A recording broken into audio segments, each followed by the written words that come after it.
President Sara Duterte has declared her intention to run for president in the 2028 elections. What does the palace have to say about this? Good luck. Good luck. Good luck. Have you spoken to the president about this development at ano pong sabi niya? Nadinig niya po. At ang sabi niya po ay good luck. Yun lamang po. At nadinig niya po ang mga sinabi na pinagsisisihan at humihingi ng patawaran itong sa Vice Presidente. At yun nga po, may mga bahagi nga yung kanyang pahayag that the palace might want to respond to. Unang-una, if I may quote, sa unang mga buwan ng aming mga termino, nakita ko na ang kawalan ng katapatan ni Bongbong Marcos Jr. sa mga pangako binitiwan ng kampanya. At kasunod po nito, humingi siya ng patawad kung tinulungan daw niyang mahalal si BBM bilang Pangulo. Okay, isa-isayin natin. Mas maganda po yan. Humingi siya ng kapatawaran dahil tinulungan niya sa pangangampanya. Tandaan po natin, ang taong bayan ang naghalal kay Pangulong Marcos Jr. Kung ano man po ang natulong niya, pareho naman po sila nagtulungan dahil ito ay unity team. Kaya wag niya pong suluhin ang credit kung nanalo man ang Pangulo. At nakikita ngayon ng Pangulo, at rather ng mga kababayan natin, kung sino ba nagtatrabaho. Isang working president compared sa Vice Presidente. Isa pa ho, again, if I may quote, di ko kinaya maging bahagi ng 2025 budget na tadtad ng katiwalian, pinili kong umalis sa gabinete kahit alam ko na since 2023 ang magiging kapalit ang aking impeachment. Pinag-uusapan po ba ang korupsyon, ang katiwalian? Siguro po dapat mauna muna na ihingi niya ng tawad kung ano man ang mga issue ng korupsyon at katiwalian at di umanong paglulustay ng confidential funds ng kanyang dalawang opisina at the time, OVP at ng DepEd. Kung meron pang napipintong impeachment, ito po ay dahil sa kanyang kagagawan mismo. Kung wala naman siyang ginawa na mga maanumalya at labag sa konstitusyon, hindi naman po siguro siya masasampahan ng mga impeachment complaints. Sunod na tanong mula kay Ivy Reyes, Bilyonaryo. Follow-up lang po, Yusek. Makabayan Block said that the premature presidential bid of the Vice President is a move to shield herself from the impeachment. Does the palace share this sentiment, or what can you say about that? Maaari, kanilang opinion, pero dapat tandaan po natin, balikan po natin, dahil sasabi niya para ma-shield siya sa mga impeachment complaints. Hindi po basta-basta ito dapat mahadlangan ng anumang pagreklamo laban sa kanya. Sinabi niya kanina na hiningi niya ng tawad dahil nalulunod tayo sa baha. Pero tandaan po natin, ilan po bang flood control projects merong itinatag? Di umano ang kanyang ama. 13,917 na flood control projects na mukhang hindi naramdaman. Dahil kung meron 13,917 flood control projects, dapat naramdaman natin at medyo humupa ang pagbaha sa Pilipinas. Huwag niya rin pong kalimutan. Ito, akin pong kinuha ng mga report. 2016, meron pong local lane na bagyo na Nina na nagdulot din ng pagbaha. 2017, Orduha. 2018, Ompong. Nagkaroon ng massive landslide sa Benguet. 2019, Tisoy. 2020, Ambo. Lahat po ito ay may pagbaha. Taong 2020, Rolly. Ito po ang strongest landfalling typhoon noong 2020. Nandyan din po ang Ulysses, Odette, at Agaton. So, hindi po pwedeng magmalinis na wala nangyaring pagbabaha sa panahon ng kanyang ama. At nandito pa rin po ang ibang report at aking ipapakita. 2021, nagkaroon po ng malawakang pagbaha sa Davao City kahit walang bagyo. Ito po ang isa. At ang sumusunod, ito lamang po ang aking na-print at marami pa po if you will research. Duterte's sluggish typhoon Reich recovery spending. Ayan po ang nangyari. Taong 2021. Hindi niya po makakaila ang mga pangyayaring ito. Kaya huwag niyang ipahid lamang sa Pangulo sa sabing pagbabaha. Dahil kung meron pong naganap na mga build, at kung talagang walang ghost projects ang dating nakaraang administrasyon, hindi natin mararanasan ang ganitong klaseng pagbabaha. 2018, faced with disaster, Duterte falls from view. Ito po, at the time, ay wala at hindi makita ang dating Pangulong Duterte. So, ang mga issue pong ito, marami pa po siyang dapat na ihingi ng tawad. Akin pong i-enumerate.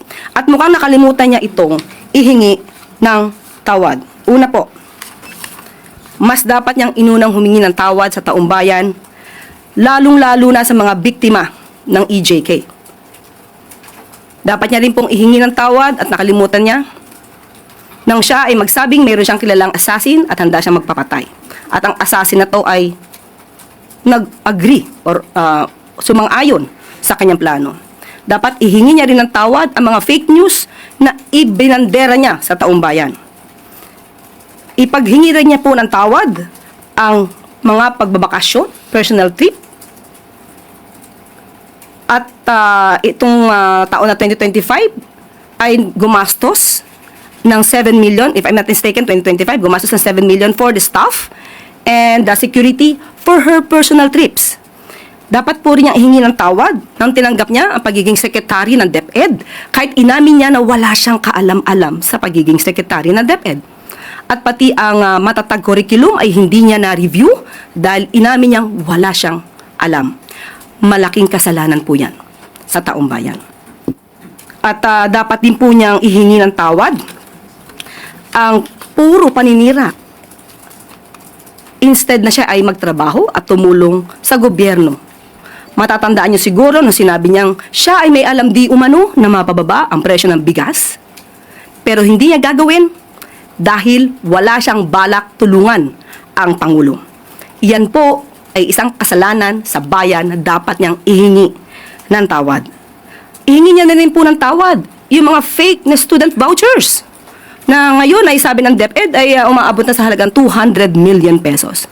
Ihingi niya na rin po ng tawad ang mga panis at nabubulok na pagkain na i-deliver sa mga mag-aaral natin.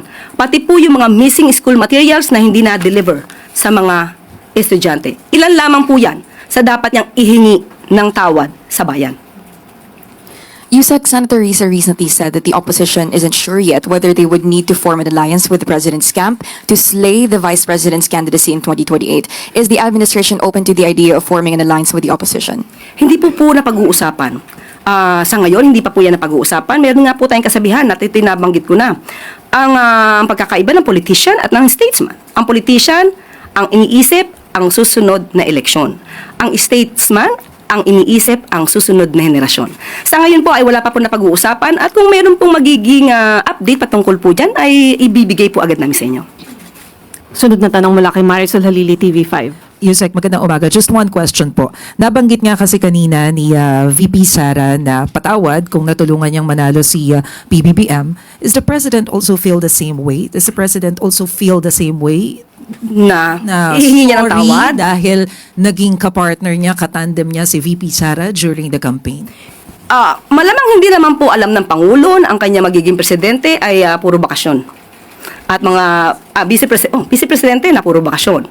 Vice-presidente na hindi siya tutulungan. Vice-presidente na ang magiging trabaho ay manira sa gobyerno.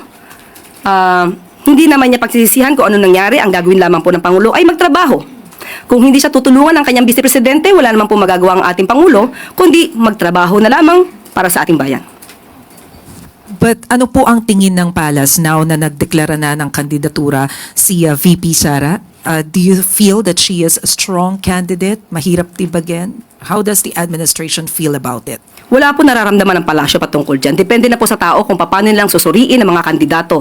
Isipin po nila ang kandidato at magiging leader ay dapat na makabayan. Dapat interes ng bayan ang sinusulong. At maging cautious tayo, maging mapanuri, kung isang Manchurian candidate ba ang maiboboto nyo. Sunod na tanong mula kay Ann Soberano, Bombo Radyo.